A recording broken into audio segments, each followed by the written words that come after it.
Blue skies call. They seduce us, pulling us irresistibly upwards, reminding us to fly our own line, on our wings, and in life. We are the seekers, adventurers, being one with the air, feeling everything and nothing at once. That's the magic we chase. Follow the call. Find your pure, wild flight with NZ Aerosports. Of course, I absolutely love the NZ Aerosports business model. I mean, come on. One glance at an Icarus fuck yeah sticker and you know it lines up perfectly with the fucking pilot mentality. But outside their wonderful use of colorful language and a great company vibe, there's a long list of reasons to say NZ Aerosports fuck yeah. NZ Aerosports blows me away right out of the gate as a canopy manufacturer with a bold offer. They give you 10 jumps on your brand new nylon to decide if you want to keep it, swap it out, or even return it for a refund. I mean, seriously, how incredible is that? That's like getting halfway through a prom and deciding you prefer the slightly racier date that goes down faster. Seriously, they do that. If you're not madly in love with your new canopy after 10 jumps, they'll let you swap it out for another size or model, or even get your money back. And the range of canopies they've got? Man, they've got a style canopy to fit every jumper and every situation with models you know and trust. Like the Sapphire 3, the perfect choice for the beginner or intermediate canopy pilot. The Crossfire 3, when you're ready to kick it up that elliptical notch. The JFX 2, if you're looking to up your new swoop game. The Leia as the workhorse and dirtwater dirt beast. Or the Petra. The Petra cranks out crazy power and is nothing short of a record breaker. But hey, it's not always about speed either. Take the Kraken. Built as a low pack volume canopy specifically with wingsuiting in mind, she gives you all the performance you're looking for with the reliability you need that'll have you itching for that next formation, rodeo, or puffy cloud. So, the equipment is top-of-the-line kick-ass stuff as you already know, but how about the team? Well, the customer service gang is there to sort you out whenever you need them. Maddie and Beto are always there to help with Jen holding the reins. They're available for you at sales@nzaerosports.com, and they've got a kick-ass live chat tool on the website if you're wanting to hit someone up right away. These are the crew you're going to want to talk to get those custom orders in. With the stock nylon, once you know what you want, they'll have that shit on a FedEx truck as soon as the credit card machine says approved and get you in the air in no time. For your custom orders, you'll be able to get a time frame for building and shipping when you design it, so get to it. And demos. They've got demos in the US available from their partner Rock Sky Market. The whole US demo fleet is there with Sapphire 3, Crossfire 3, Kraken, JFX 2, and Leia canopies in a range of sizes. They also offer student and tandem demos in the US. Bottom line, every step of the way, NZ Aerosports is there to get you what you need, and I personally couldn't be happier to be teamed up with them here on Lunatic Fringe. And now, time to get started with Lunatic Fringe Into the Void, brought to you proudly by NZ Aerosports. Fuck yeah.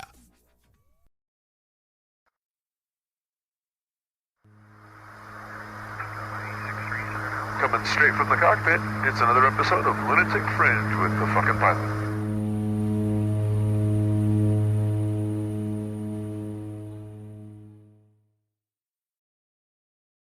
Ready, set, go. All right, back in the can for another edition of Lunatic Fringe Into the Void, and talking to a soggy guy desperate to do some line sets. Who the fuck are you, and what do you do? Kia ora, guys. How you doing? Yeah, my name's Hayden. I am, I guess loosely, I am now the head of the event and athlete sponsorship program at Icarus NZ Aerosports. Personally, I'm Hayden Galvin. I've been skydiving for 17 years, starting in Australia, and now I'm in New Zealand, just across the ditch. So, yeah. Dude, that's a pretty fucking cool gig, really. You're the one that gets to go find all the badasses and make them do cool shit.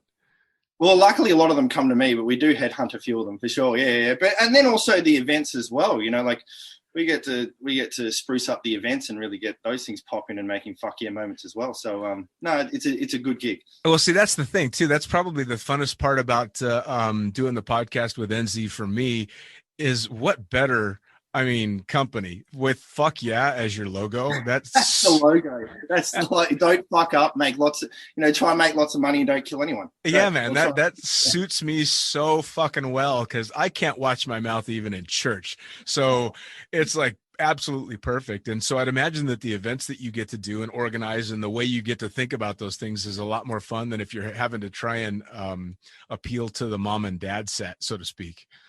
Well, I definitely have to pinch myself now and then. I rocked up to my first day work in a suit and tie, but that was really just taking the piss. And then, which I own, it was good. I think everyone else was like, what are you doing? This is Icarus.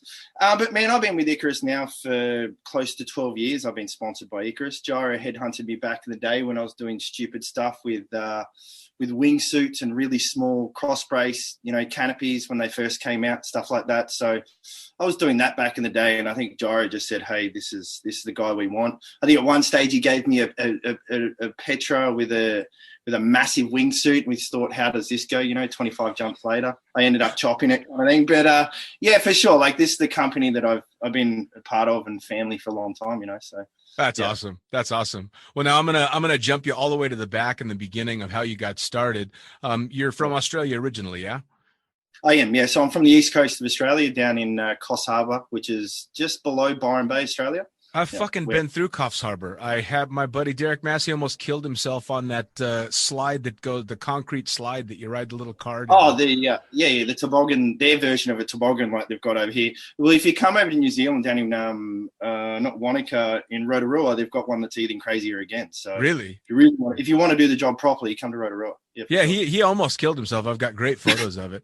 Yeah, I did. That's shut down now, that luge. It was down where the big banana is. Yes, absolutely. Absolutely. Well, and I drove through there, and the only reason that I knew the name of the place is because a buddy of mine that did swoop competitions for quite a while named Brad Jones is from Coffs Harbour. Yeah. And actually, Max Mano, our Red Bull pilot, he actually started skydiving down in Coffs Harbour as well. So there's a few claims to fame down there. Yeah. My twin brother and I, we were the first twins born in Coffs Harbour. So yeah, everything's happening down there. That's very cool. So yeah.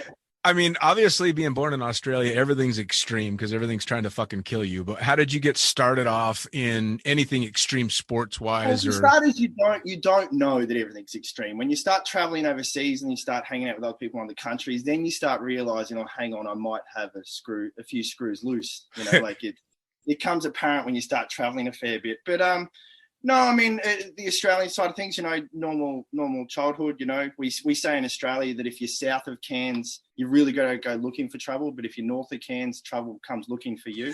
So you just got to know where you are abouts in Australia to how to deal with the danger, I guess, and that. But no, and my skydiving, when I first started skydiving, it's exactly the same Wild West. Like I started at a small drop zone out the back of Gatton, out the back of Brisbane, where the actual owner, I think he went to jail for a couple of months for fraud and a few other things, but it was the Wild West. Like we were jumping ex-military gear. I saw more 2-outs at that drop zone than I have ever in my entire life. It was old school static. Oh man. So yeah, definitely had the whole package of yeah. That's pretty fucking epic. Well, now was skydiving your first real extreme thing, or is this, you've always, I mean, sorry, yeah. Go ahead. A bit ahead there. No, it was actually rock climbing. No, I started rock climbing. So I started to get into base jumping. So I back in the day when there were no mentors and stuff, no courses, you'd have to find a mentor in Australia, and very, highly illegal. I got arrested on my 8th base jump when I first got into it. I got arrested on the Gold Coast way before Dukes or any of those crew got arrested. And so I got into skydiving because I found out that you needed to have a minimum of 200 skydives before a mentor would look at you. Right. So I went rock climbing, saw some people base jump off a cliff out back of Australia using old gear and their own modified pilot chutes that they couldn't make round ones. So they oscillated because they were square, because we didn't know how to make round pilot chutes and stuff like this. We knew they needed to be bigger, but we didn't know actually how to make them round at the same time. And I thought, what the fuck is that? And I'm like, it's base jumping, and then found out I needed a mentor. So then started down that track of base jumping. So really got heavily into base jumping for a good 10 years, and then got back into skydiving and coaching and all that kind of stuff as well. So I've known a lot of people that have done kind of that route that got into skydiving only so that they could quickly transition into base jumping. Yeah. I was actually Ammon McNeely, a guy out of California, known as Pirate, was one of the stone monkeys out of Yosemite, and him and a big group, Nick Martinez and Ivo Ninov, all came over specifically to learn how to skydive, only so that they could go base jump. And a lot of them have done the same thing. They had a huge stint in base jumping and then kind of turned back towards skydiving. What was it that drew you back to skydiving or pushed you out of base jumping? Well, I can remember the one jump. It was actually one skydive. I'd come back from Switzerland, and I was like, "That's it. I'm quitting skydiving. I'm just going to spend all my money on base jumping, which is a lot cheaper than skydiving because skydiving is expensive. And although base jumping is even more expensive when you add partying and everything else into it as well, so it kind of ends out even." Yeah, and I came back from Switzerland, and I was that was me. I was like, "That's it. I'm going to be a base jump. I love it." And I was at Equinox, which is a big skydiving festival. We had it to Goolawah drop zone just out of Brisbane there. It was like Australia's biggest event. And there was Giola, or it was her husband at the time, the at-minority specialist. Marco, I know who you're talking about. Marco, yeah. And he was there, and he was leading a dual plane 32 or 34 way at minority, for all those young kids. At minority is what we call tracking or angling or tracing or whatever you kids want to call it these days. Right. Yeah, aeronautical at minority. And I remember just being above him and feeling all these shadows above me and around me, and just knowing that I was a part of this one big skydive and everyone working together towards this common goal. And just the feeling that gave me from that one skydive. And I just thought, I can't stop this. So I love skydiving. And at that stage, I tried to get into wingsuiting heavily, a lot of skydiving with wingsuiting so I could base jump and jump off cliffs. And then I had a few like Gyro and a couple of other product people, like there was Robbie Picnic from Phoenix Fly and stuff like that, and they're like, hey, listen, how about you travel around and teach people to fly our suits and go to boogies for a living? So I did that for 6 years. So that doesn't sound like a bad fucking gig. Oh, for fuck. Like it started off, my parents would drop me off the airport to go to an event all proud and shit. And then when they picked me up, I'd just get in the car and get into fetal position, and they'll be like, we don't know if we like this. So after about the 10th time of doing that, they're like, you know what, we're just not going to pick you up from the airport. We'll see you in a few days when you've recovered, So they kept me all the way from the airport. That's the perfect parent mentality is, I hate what's going on, so I'm just going to turn my back and pretend I don't see it. Yeah. Well, but they love the newspaper articles and all that kind of stuff. Like even the one where I got arrested base jumping coming out of court, I still find newspaper articles that my mum's hidden around the house of that one. So she mustn't be too pissed at it. So it's funny the shit that parents take pride in, right? Because I remember all kinds of shit when I was younger, all the stupid shit that I did that I thought was going to haunt me for the rest of my life. And I come to find out in my late 40s and now my early 50s that's the shit. Yeah, that's the shit my parents have been bragging about forever. This dumb shit did this and he did that. And I'm, wait a second, you're telling my best stories and you're making me sound, well, like I sound. yeah, that's exactly it. It's as I am. Exactly it. Speaking of my parents' friends, it's the same stories, hey? Yeah. So now, starting out rock climbing, I've done a decent amount of rock climbing and started a bunch a while back, but rock climbing to me was always dramatically more intense and scarier, consistently scarier than skydiving ever was. And I'll never forget when I figured that out was the first time I did a trad route with a buddy of mine, and it was starting to get pretty thin and like at the limit of my climbing. And all he said was the only way down is up. And whoo, fuck me, man. When you're multi-pitching on a wall and you're laying down trad, like natural protection as you go, no bolts as they go up the wall, man, there is only one way out. I've got a bit of a story I could tell you about my last ever climb. Please. So in that moment, and I'm glad you said trad climbing, because I'm traditional. I'm a trad climber. I've got like thousands of dollars worth of gear that I no longer use. It's awesome. Sure. Yeah. But massive rack in the garage. Oh, dude! But it's not just mine; it's all my friends' racks as they slowly quit, as they slowly went down. So now I've got everyone's gear in a storage container back in Australia. It's But then there's some new punks over here that are taking us out climbing. So it's starting up again. Nice. But no, my last. I'm sure you're going to talk about accidents and maybe fuck ups and stuff like that. But of course. My last big one that was a climbing accident was when I was in a place called the Warren Bungles out in Western Australia, and I was 200 meters up on a cliff. So to get into the place, you've got to do a 2-day hike in, and then from base camp, it's a 2-hour hike from base camp to the base of the cliff. And we were in there base jumping and to, scout some routes, base climb, stuff like that. And I said I'd already been arrested, 10 years earlier on the Gold Coast. So in Australia, you get away at all costs. You should, even if you have to cut that canopy away and lose your canopy, you get away. Anyway, so we're in there, we're doing all this kind of stuff. Anyway, we're climbing this wall, and we were 200 meters up. So we're 200 meters up off the ground, which is 600 feet? You guys talk feet? Yeah. 600 feet up. And it was 600 feet in any direction, to the ground, straight up, left, right. And I've never felt so small, on a wall. It was an amazing feeling. It was a good feeling, but it was a scary one. Anyway, I pushed up. I was on a lead, and I pushed up past a bit of protection. Actually, no, I was way up past my bit of protection. I thought I saw something up ahead, a bit of protection. So I pushed up to it and ended up pulling a big boulder off. Oh. So I've come off with this boulder. And my last piece of protection was probably about 15 meters below me and off to the side.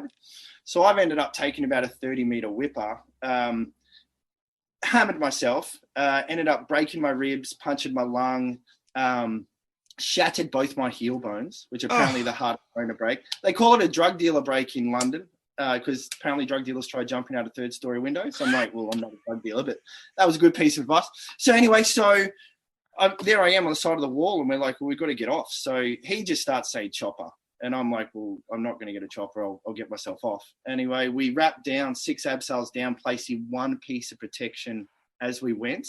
Like, I don't know how it didn't pull and we didn't die getting off the wall. And then for some reason, I chose to crawl out of the bush. So I spent 3.5 days crawling on my hands and knees out of the bush. Just so I wouldn't get arrested. I mean, that's basically 127 hours, but you didn't have to cut your arm off. Yeah. Yeah, well, I mean, no. But the thing is, I had a lot of my mates in my mind. Like in Australia, base jumping is heavily illegal in Australia. Like a lot of my mates have been arrested in the Blue Mountains, stuff like that. Sadly, we've had a mate or two pass away because rescuers wouldn't go in there and rescue them and stuff like that because it's illegal.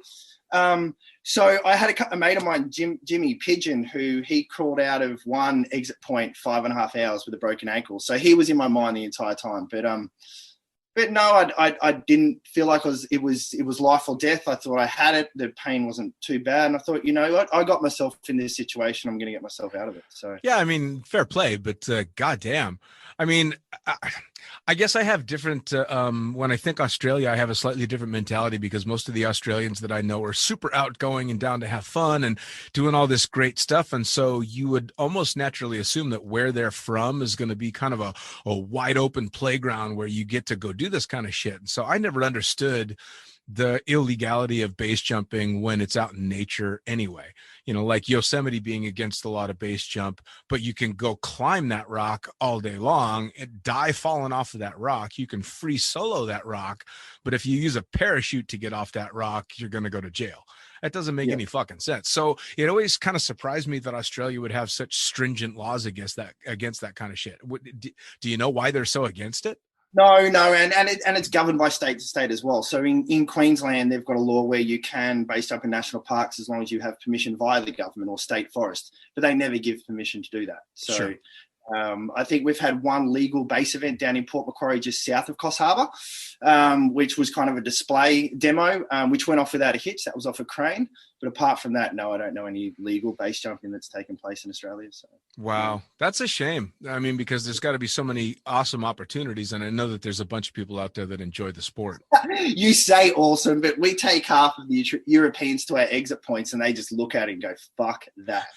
Like they're like, you know what?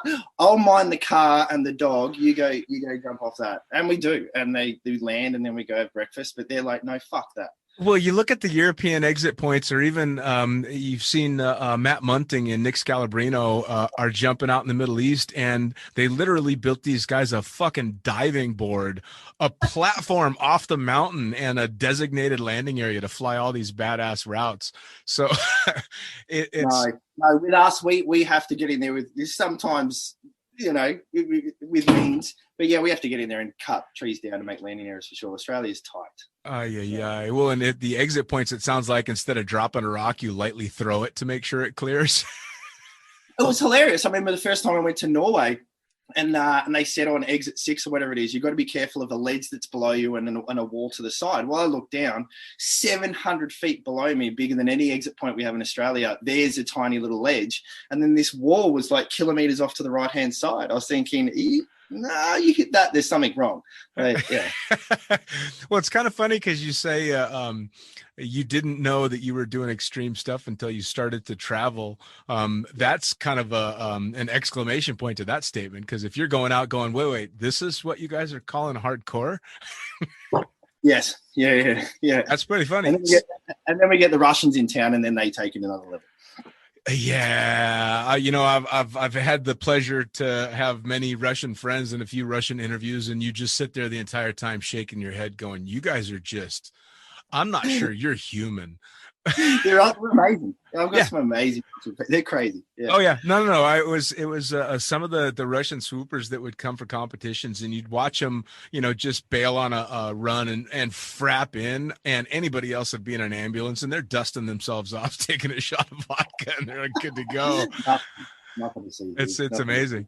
So you went from climbing hardcore and you saw the base jumping and decided that was the transition, but obviously you knew skydiving had to be that tool to get in. But you said you were jumping some sketch gear and learning in some interesting conditions. But where's the first place and the first time you started getting into skydiving proper? I never got into it proper. I'm still fucking bouncing around the sides. Like, I couldn't say proper. I mean, I can tell you when my first boogie was, but that wasn't proper either. That was a shit show. Oh, I got to hear this. Oh, for fuck. My first ever boogie was up at a place. Funny enough, I'm saying the story now because Darwin the Bachelor Boogie, it should be on now. So that's up in Darwin. If any of you know where Darwin is, it's in northern Australia, like the very northern tip, okay? Very isolated. We say the people up there are as mad as cut snakes, okay? Like they're next level up. I'm not kidding. They're more next level than the people from Perth. And I thought people in York were next level, but these guys are amazing. Anyway, so it was my first ever coaching event, and it was way back in the day. Someone pulled out a wingsuit coaching, and I put my hand up. And I bullshitted to Tony from Tony Suits about, I'm this person and you need to send me all these suits. I was paying off the suits for like years afterwards and that, just bullshitting the poor bugger. I said, sorry, many years. Sorry, Tony, Anyway, so they fly us up to this event. So they're from Toogoolawah to Mount Isa up to Darwin. And if anyone knows Australia, it's a big country. Yeah. So it was 8 hours to Mount Isa, then from Mount Isa up to Darwin, another 8 hours. So you can imagine lots of drinking, lots of partying, you could say. Yeah. Oh, absolutely. Yeah. So we ended up getting up there, and by the time we land, there's about 200 people to meet this plane on the tarmac. I'm nervous as hell because it's my first ever event I've ever coached at, so I'm drinking a lot. So we land, there's 200 people to greet us, and the skydiver, salute, the asses are out there mooning us as we land and stuff like that. It's amazing. Anyway, so we stop, and then they're trying to open up these doors, and we don't have the jump doors on the slide door. We've only got the actual transport doors, the ones open up, the cargo doors. Sure. And so they're trying to open up this thing, and they won't open up, and they're pulling the hinges off it. And I thought I'd go to help. So I thought I'd just start kicking it from the inside. So I start kicking this door. Next thing, the skydiving door, the plane door just comes off. I come out from a caravan, so, a meter and a half up, boom, onto the ground, tarmac. Beer bottles, piss bottles, plates, you name it, just go smashing around me. I'm like, I kind of just pick myself up from my hands. I stand up on the tarmac. These people are looking at me, and I said, "G'day, I'm Hayden, and I'm your wingsuit coach." And these people just erupted. They were like, "Yes!" Like they were so ecstatic that I was there to party with them for a week. It was for fuck's sakes. I tell you I think I had about 4 hours of sleep in 7 days at that event. It was next level. Oh, yeah. I mean, that's something that will keep me in the sport long after I'm not jumping anymore, is either being a part of or hearing the stories of the shit that skydivers get up to. And it doesn't seem to change with each generation. They just find a different way to be completely out of their minds and off the wall, which is fucking epic. Man, and the other crazy thing about that event, I think on Wednesday they do a recovery day, which I don't remember. Recovery day, whatever, recovery day. Yeah, good one. It's just we don't jump day. Right. A girl got bitten by a crocodile down the road at a waterhole. I'm not shitting. Like, it's next level up there. Jesus Christ. Well, figures if you're gonna have some serious mayhem at any skydiving event, it's gonna be on the ground. Although getting eaten by a wild animal is not something that you would normally. Bitten, but yeah, let's say yeah.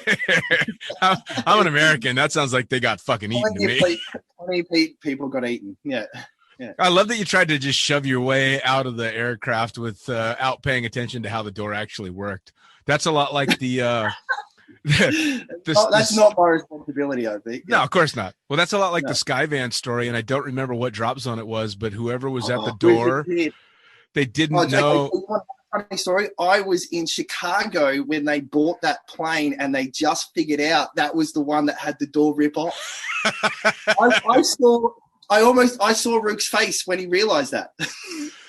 That is still probably one of my favorite stories. And for those that haven't heard, long story short, basically they thought the door went down instead of up and stomped on it until the wind caught it and ripped the entire Skyvan cargo door right off the back of the plane. There's video footage out there of it. I've seen the footage of it. Yeah. And people wonder why there's so much instruction and so many explanations in skydiving, because you fucking never know what people are going to do. These are clearly people that are skydivers. They've got rigs on their back because they're the ones opening the door, and they rip the fucking Skyvan door off. I mean, holy shit. Yeah, well, you didn't make it idiot-proof for them, did you? No. So you got to start in your career in the sport traveling quite early.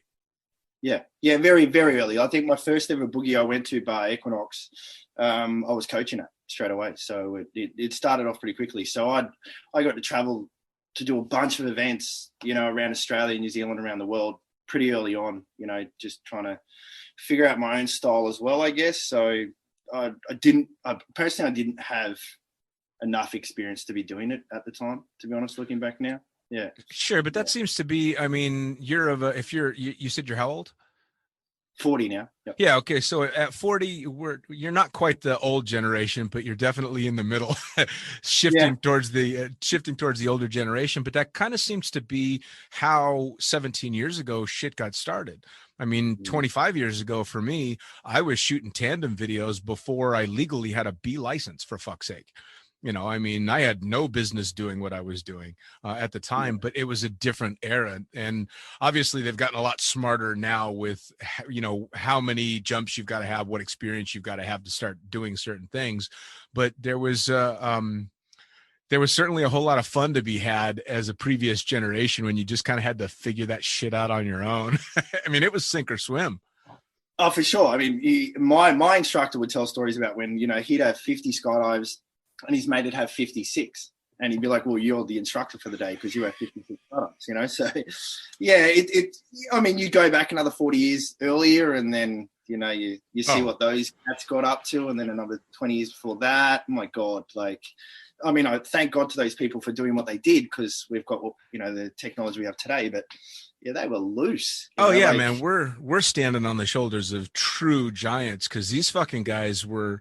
Besides, you think you pioneered it these days? If you think you're pioneering something these days, have a look 20 years ago. You might find that someone was doing it 20 years ago.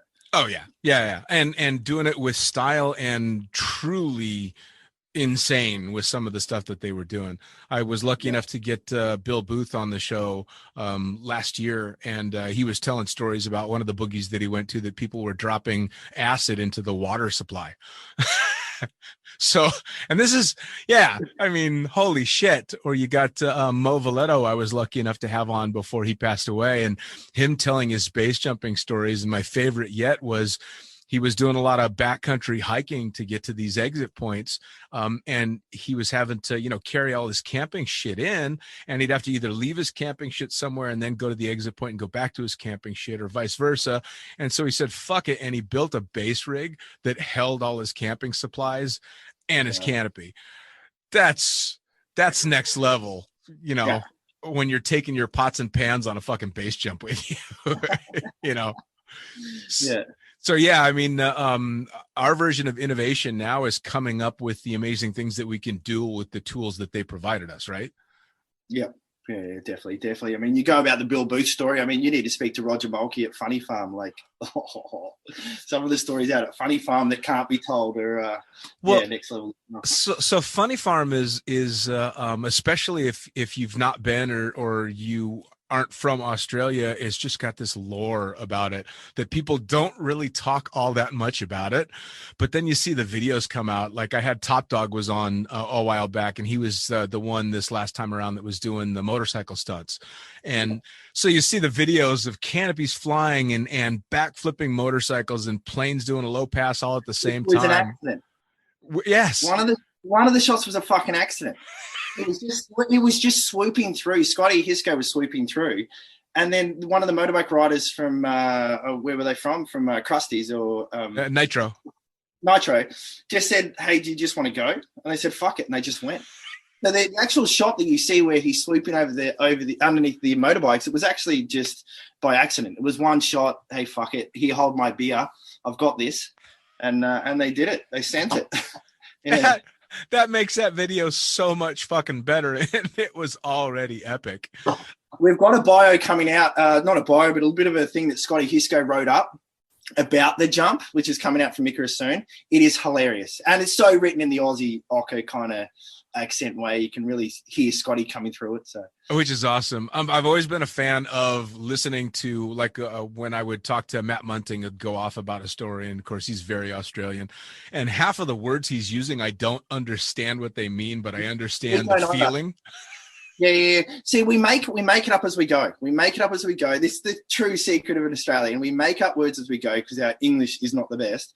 And then we use kind of the Italians' hands and some other stuff, and we point and we make and we grunt, and you figure it out. Yeah. Oh yeah, I've never not understood what he was getting at, but if you asked me to try and recreate the story, there's no fucking way I could. But no. But it's colors and sounds. Yeah. That was the thing about the Funny Farm, is it was always this thing you just kind of heard a little bit about, and that it was supposed to be this off the hook boogie, but you never really got a whole lot of details. And as I talk to more and more people, I know why. Yeah. Well, it's definitely changed over the years for sure. Like your GoPros and your cameras and having the internet. It used to be you wouldn't be able to get the internet out there whatsoever, because it's about 6 hours in the middle of Australia. It's dead set in the middle of Australia. You turn at a corner store, you could say, and the corner shop it's the post office, it's the bar, it's everything. It's where you get everything. This tiny little shop thing, not a shop, it's a house. And then you drive 22 Ks down this straight road, and then that's where it is. It's after driving 6 hours, so it's in the middle of nowhere. So some of the stuff they could do in the past or did do in the past was pretty next level, but these days, GoPros kind of killed all that, didn't it? Yeah, man, that's been one strange turn in the sport is watching, for lack of a better phrase, political correctness sneak its way into skydiving. And skydiving always, for me, was where you could go and not worry about being politically correct. You could say whatever the fuck you wanted and do whatever you wanted. And that's not really the case anymore. No, you're right. I mean, I started at a place, Gatton Drop Zone, Ripcord Skydivers, word out to those people. Yeah. We gunged. We had a well there. There was a 2-meter well. And when you hit your 100 skydives, when you survived, to the 100 skydive, you got put down this well all afternoon, all night, and people sat around the top of this well and drank beer. But what they did on top of you was really up to them, and you got everything thrown on you and dumped on you. When I first landed from my first 100 skydive, and this is going back 17, 18 years ago, I had an egg put down my pants and cracked up my ass. And that was welcome to skydiving, and that's how it was back in the day. People were proud to get guns. It'd be 20 years before me, if you hit 100 skydives, you were doing well. Sure. So I could see where it comes from. But I think that was lost. I think people were maybe picking on people a little bit too much and stuff like that as well. So you kind of, you get in trouble for gunging people these days. But then on that, the case of beer, the beer. Yeah. I think that's lost as well. The tradition of putting on a case of beer and why you put on that case of beer. Oh yeah. And why these junior people, I don't think it's explained to people well enough why you'd want to do that, or the need to do that, to get those old school skydivers out of their caravan, to tell those stories of, what ifs and holy shit, there I was and all this kind of stuff and those near misses, so Absolutely. I think part of that's lost as well. That was really the biggest driving force behind starting this podcast. Was there's the bonfire thing has by and large kind of gone by the wayside as well. Not necessarily at all drop zones, but it doesn't seem to be what it used to be. And a lot of those stories from the greats and not so greats just kind of get lost. I mean, they all become an Instagram post or a Facebook mention, which people just slide right past. And they don't see the significance of the history and the importance and the story that goes with that.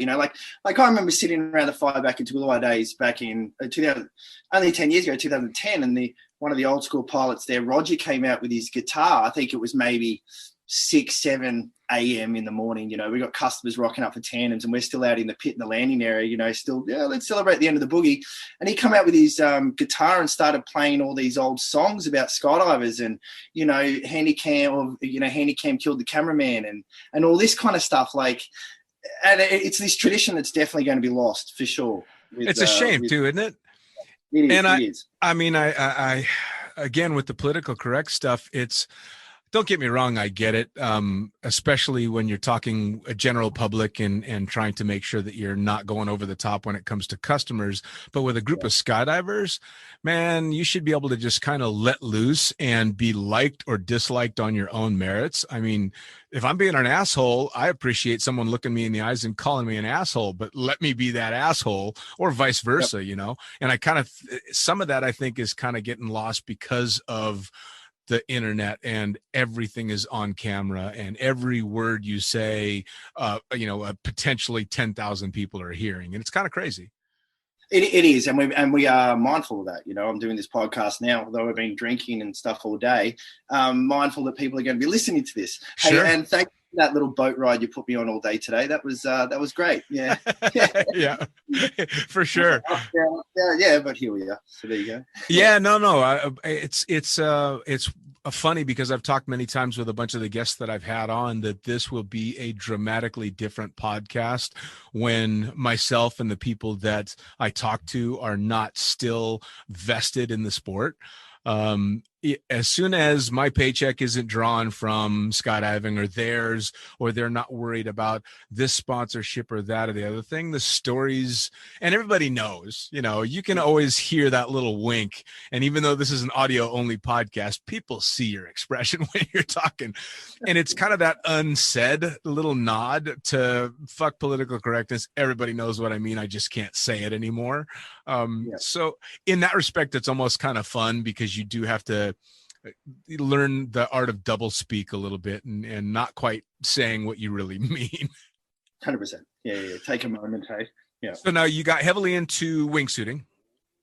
Yep. And you're traveling all around the place wingsuiting. And the canopy stuff, with getting into NZ Aerosports, how did you initially get sponsored by them? How did that happen? I don't really know because I was drinking a lot, doing a lot of partying. But I remember I was at a conference down in Sydney, and an AGM, annual general meeting here in there in Australia. Sorry, I'm in New Zealand, and I went up to what was called room 1408. 1408. Okay. Now, if anyone has ever been to an Icarus party, they're pretty famous for many reasons. And I was trying to think about my conferences stories, like the one where Michael Vaughan was hiking up the side of the building at one stage trying to get into the party, or the time we stole a penguin and we got locked out of SeaWorld. That was another one. Yeah, but wait. I know. Oh, and I found out the other night I got blamed for stealing the penguin. I'm like, I had nothing to do with stealing the penguin and the $20,000 worth of debt that Icarus got dealt with. I just carried the beer into the hotel room. Okay, a real penguin, a live penguin. There may have been some partying with a live penguin in a bathtub. In a penthouse apartment that Icarus was hosting a party at SeaWorld. Yes, there might have been. And Lucy and Gyro are on life bands from SeaWorld because of it. But I'll let you tell that story. Actually, I sent the link to Lucy. She might make a little pop in soon. We'll see how we go. Oh, that would be epic. I'm actually supposed to sit down and have a chat with her regardless. But I know. Man, she's just nervous. Like, and none of us at Icarus here, we like to talk on camera and stuff like that. We usually let our partying and our canopies do the talking, but Oh, fair chill enough. out. It's kind of Yeah. funny. I've had so many people that in a normal skydiving situation or normal social skydiving situation are just loving it and having a blast, and they're the life of the party. And as soon as you sit them down and say, we're going to talk and record this shit, they're like, I don't know how I feel about that. And it's very strange because, as you see now, this is just it's a bonfire session. It's just a shit shooting session. And hopefully the people that are listening get pick up a little tidbit here and there, hear a funny story. I'm glad you said that, because my job at the moment is to reach out to all the athletes and just get to know them. That's what I'm trying to do. And I'm saying, hey, listen, do you want to have a Zoom meeting or this kind of stuff? And they're freaking out like, oh my God, it's like, come on, this is fucking Icarus. Like, yeah. What, I just want to hear what you've been up to. Yeah. But no, go back to your first question, or the question about the sponsorship.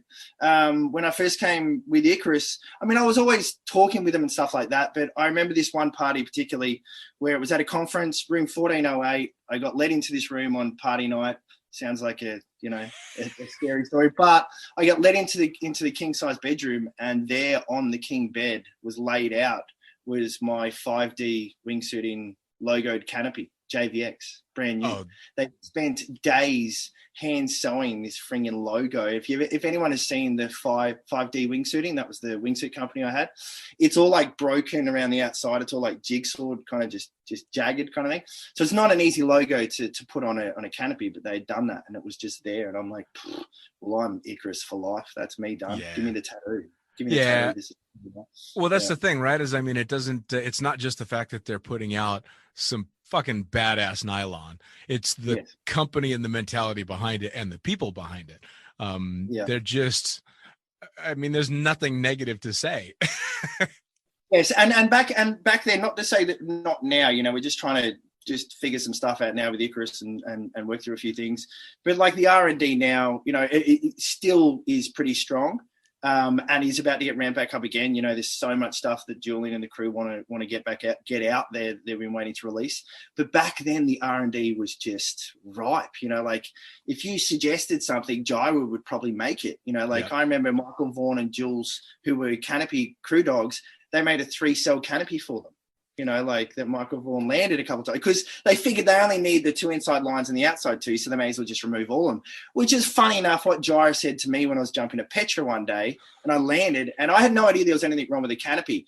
And Attila and Julian came running up to me going, oh, you've just broken a line. And funny enough, I'd broken an inside like C and D line, I think it was, but landed fine. And then Gyro comes up to us and says, well, why don't we just remove the one on the other side? Because obviously we don't need it. Like, fuck off, Gyro. The bar's that way. Okay. Yeah. Well, I mean, I like his mentality though. Well, fuck it. I love it. Yeah. You're still here, so fuck it. Well, I like I got Attila to tell one of his horror stories when he was doing test jumping stuff, and that's the one with the Clara. Yeah. I saw him a week later after that, and I'm not no word of a lie. When he says his leg was black and it almost got ripped off, his entire leg was black and it tried to be ripped off by Jesus. That's one thing. That's not me. That's next level. I don't have the stones for that kind of shit. Him and Chris Stewart and the boys. Oh yeah, I'm Chris Stewart, the voice. No, the voice and the boys. Chris Stewart and those boys are fucking mental doing all that. Chris Stewart, he's mental. He's a champion. But I mean, yes, don't take any of it as Chris Stewart. I love him. But you go back to Richie and Attila and those days when they were first brought out Petra, and then what they did, like where they took her, the original ones, and just jumped, and some of the stuff they did, it was like, oh my God. It's crazy. Yeah. But, they say test jumping has a lifespan, and not that you die doing it. It's just that you maybe got sick and tired of scaring yourself every time, I guess, maybe, which is fair enough. There's got to be a limit to pushing that hard. I mean, at some point you just got to go, all right, I'd like to go to bed tonight knowing that tomorrow's going to be chill.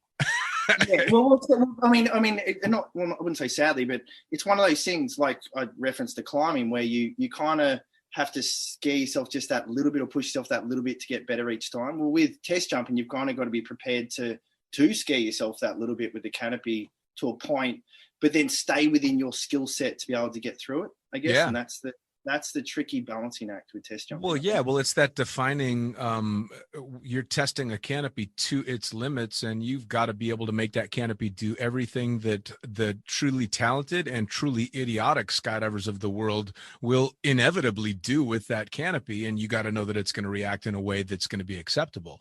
Well, yeah. We all know that there's some pretty, I don't want to call them stupid, but let's call them challenged canopy pilots out there. And I can't imagine having to put myself, especially under a wing like a Petra, and go, okay, if I was a moron, what would I do right now? Yeah. And then have it do, because I have seen a bit of a scoop. I have seen the P2 in flight. Oh, so that. Yeah, I have seen it. Not that I've seen anything scary, but I mean, you can imagine if that canopy did, you already think it's trying to kill you. Yeah. And then it does something scary. Oh, okay, yeah. And then to then make modifications and then for you to go ahead and try that same thing. I mean, there's definitely a screw loose. There has to be. Yeah. I mean, because everything is happening, especially on something like that, so fucking fast. And you can't press pause. You have to deal with this right now. You're in the air.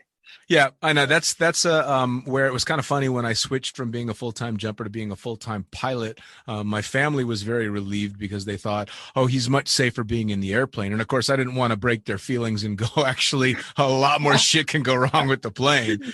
Yeah, and you've got skydivers trying to take your plane down at the same time. And and they're trying to rip the tail off and they're pushing the doors out the wrong way and all that shit. But the reality of it is all these years later that if one of my engines quits, I got another one that's going to take me all the way back to the airport. Whereas if a Petra decides to spin up on you, you've got very little time between awake and asleep to deal with it. 100%. And that comes down to procedures. Like I saw the boys when they were first jumping the Petras, they had different cutaway systems that were up near their risers, up high. They had cutaway systems that were down near their groin just in case they were put in high speed spins. Yep. And the terminal velocity wouldn't allow them to pull their hands up to their cutaway system. So I mean, you definitely modify it for sure to what it is, but it's like every time you go for that skydive, when you've got your skyhook connected or disconnected, you've got to assess that skydive, every skydive you're about to do, and prepare for that skydive. And test jumping Petras, sure, you're not going to go into it with a relaxed mindset as you would jumping a crossfire or something like that. But you mentally prepare going into it. I mean, there's no way you'd be doing testing after a big night. That's for sure. Yeah, no. You definitely want to be on top of your game. Although we say that. So we had talked pre-podcast. You went out and were specifically in New Zealand to start doing some work for an industry that is, well, unfortunately, kind of taking a shit right now with COVID. So what's going on? Because you're on a lockdown right now, and you're getting flooded out like Noah. Honestly, it's not that bad of a story. It sounds full on. Well, I mean, I came to New Zealand to start a family. To be honest, I was in Chicago. I was chasing the world record, 200-way world record over there, because I didn't get selected for the Australian tryout. So I went over there and tried to make friends with J. Russ. Eventually, did.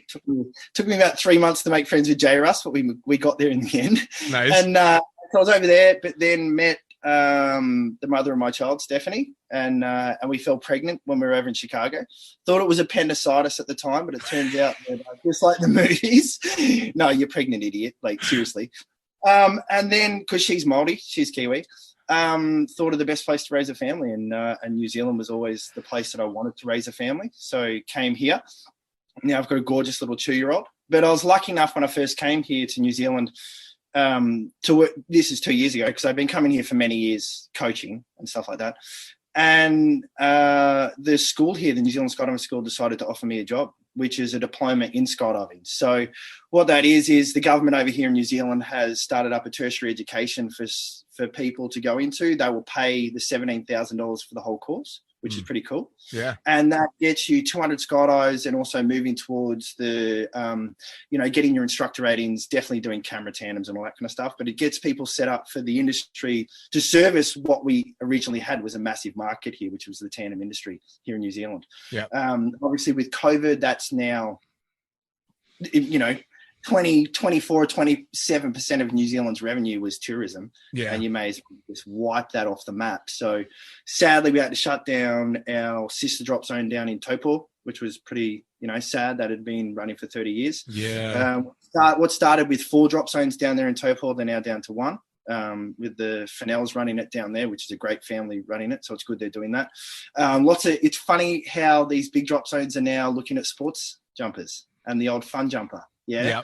Whereas in the past, they were very tandem revenue orientated. Now they're looking at us fun jumpers a little bit different now, aren't they? Yeah. So, which is good to see. But no, I worked at the school there for 2 years, did my 2-year stint then. That was amazing. We talk about, I was teaching AF, and I'd never done AF before, but it was an amazing experience. Like I got to do my emergency procedures for 2 weeks at a time, 4 times a year. So I got to teach these students their emergency procedures, intensively all the time, So my emergency procedures are now, I think, are a lot better. I changed it from 2-hand to 1-hand for my own reasons. Okay. It was funny actually learning or joining the school and actually realizing what little I knew about the sport that I've been doing for 17 years at that stage. And then after finishing there and coming over to Icarus and now seeing how canopies are made and line sets and stuff like that and the materials, it's a whole other realm of what I didn't know before I even started. Sure. So it's scary, but at the same time excited, the next chapter, upskilling while in COVID, all that kind of stuff. So it's definitely a new challenge. And I feel you in regard to how you end up finding out just how little you knew on the journey. I had started flying out of a PAC 750 and then moved up to a Twin Otter. And as skydiving will go. The New Zealand plane. The PAC 750 was my first single engine turbine. Fucking badass plane. I love that plane. The worst skydiving plane ever. You guys don't know what the hell you're talking about. It's so much fucking fun to fly. No. I don't take that away from me. Our pilots have a lot of fun getting in trouble. Oh, yeah. Oh, God, yes. Yeah, I won't even tell those stories again. But I enjoyed the pack for doing tandems as well. I like doing the tandem out of it because you just flop down on your butt and roll out the door. It's as stable as it gets. But for fun jumping, it's not a good plane. That door is crammed. It's like trying to put an otter door. Where the air sensor is, where the cameraman is on the back of the door. Yeah, it fucks with you. Right under his armpit, you get stall warning going because the cameraman's blocking the air. Yeah. Yeah, you just turn the stall horn off. That's all you do. Yeah. But I switched from that to a Twin Otter and was put left seat in a Twin Otter by myself with honestly very little time.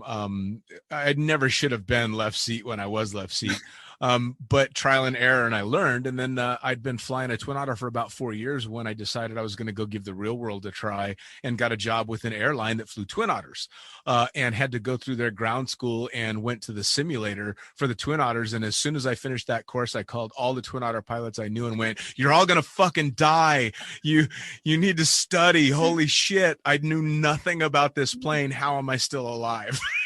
Yeah. Oh. Horrifying. We totally off topic, but we started, we thought we'd take up kayaking one day. So we started kayaking and then we're going ocean kayaking and all this kind of stuff. And then we decided to do a course. And then they're like, okay, so you're falling out of your kayak into the fucking ocean, get back in it. And we're like, and we couldn't get back in the kayak. Like we had none of this rescue equipment or the pillows that go under, blow up pillows that go under the oar and all this kind of stuff. We're like, oh, so we've literally died about 20 times up until now. Yeah.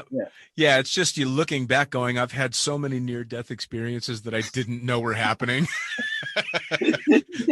Just out of sheer stupidity. So as things stand, you said you're gagging to go do some line sets and stuff. So obviously you're ramping up things a little bit more with NZ Aerosports since the tandem stuff is taking a shit out there. Yeah. Go ahead. Yeah, sorry. So I left the school probably maybe 5 months ago. So I came on board with New Zealand, starting up the new kind of area. Shannon, who's been doing a lot of the marketing and stuff like that. So I'm helping her out with the athlete and stuff like that there. And then also I've come over to do production because my goal was that my main objective was to learn about canopy manufacturing. So that's very cool. I want to upskill. So I don't know many other people that would say that, but I'm really looking forward to going in and making some line sets. I really am. I like the challenge. I like using my hands. I like production work. So I'm looking forward to it. Sure. Well, I mean, it's always being able to find some little niche in the sport, and there's so many different directions that you can go in skydiving. I mean, you could spend 3 lifetimes in this sport if you're willing to check out every little part of it, and At least, yeah. absolutely. And rigging was something that always appealed to my meticulous nature. I just never had the time to be a rigger, but that's something that I always would have loved to have done. And you're kind of taking that direction, which is, I think it's cool as hell. It's amazing, and thankfully, they've offered me to move into a quality control role as well. So, moving into QC and stuff like that with Icarus, it's a matter. You've got to understand all the ins and outs of how canopy manufacturing is done in order to quality control that as well. So, man, my knowledge base is it's exploding. I come home and I am really tired from learning, but I'm excited to go back the next day. So that's key, right? I mean, it's and then you've got the whānau, the family that's there as well. Like, we do shared lunches every day.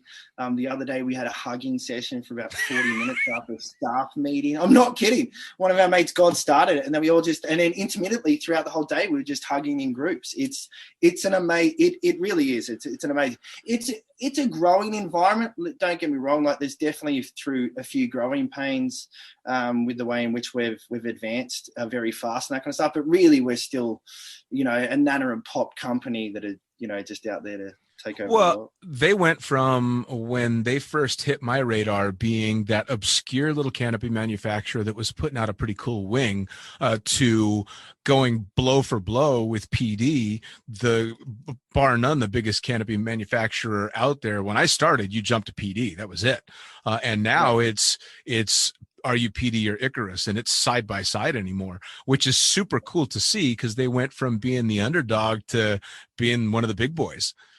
Well, I mean, it was sad that Gyro didn't see it, but I mean, in South Africa, I think there was 100 competitors in the swoop, and 54 of them were under Icarus canopies. Right. I mean, that's epic. That's, man, from where it started. Like, if you were here for the humble beginnings of where, Gyro and the people involved and just the luck that was involved, preparation, but also luck that was involved to get us to where we are now. It's an awesome journey. It really is. Well, and it also is a testament to how powerful the small community of skydiving is, because word gets out. I mean, I was lucky enough to do a season in New Zealand, jumping on the beach in both in Whangarei and down in Paihia. You're Bay of Island. Yeah, it was. Oh man! Yeah. So we just had a boogie up there. We just had a skydiving event up in Bay of Islands. Did you? Yes. Oh, dude. Yeah. Man, oh man, landed on that beach because I do tandems out there all day long, and just in a pair of board shorts and barefoot, and land on the beach, go dive in the water, walk into the supermarket, stop by the bottle shop and get tanked. And what a spot, man. What a spot. But that's the first place I ever jumped an NZ canopy.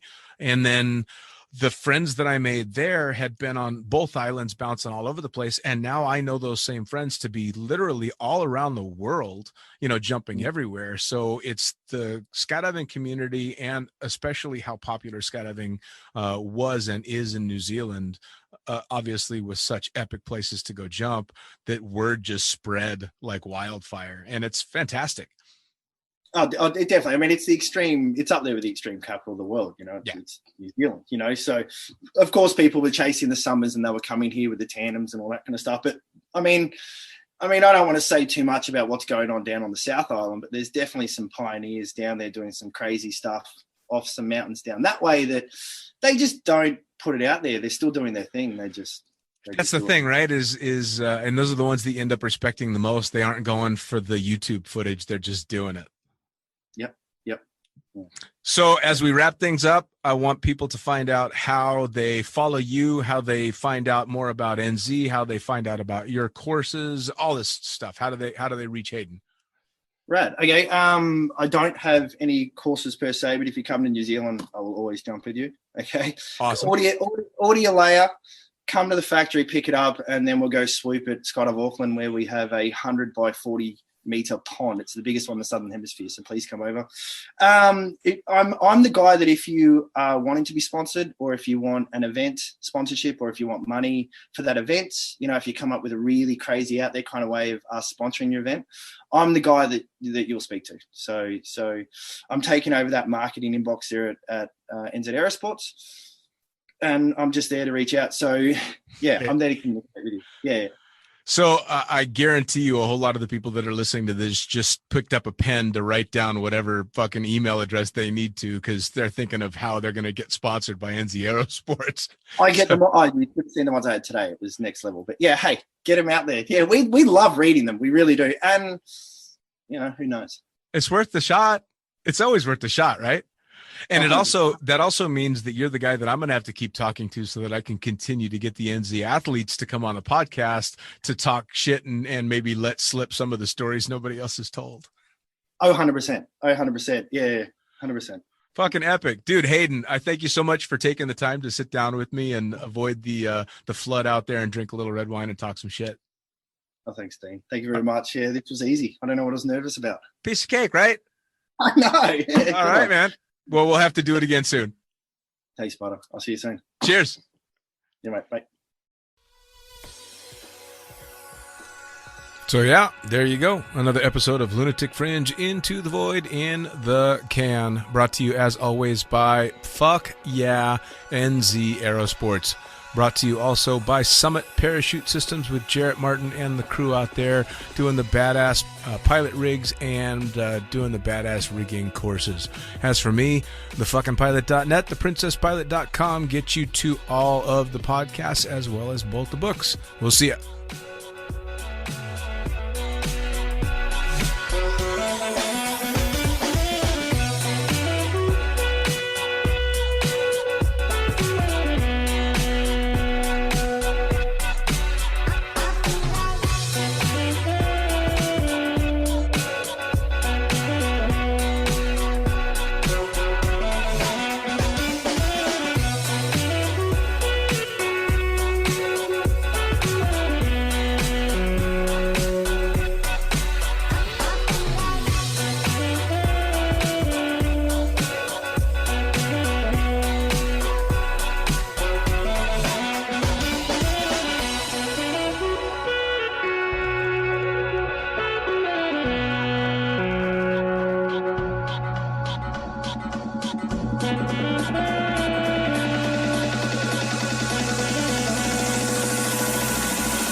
Get on the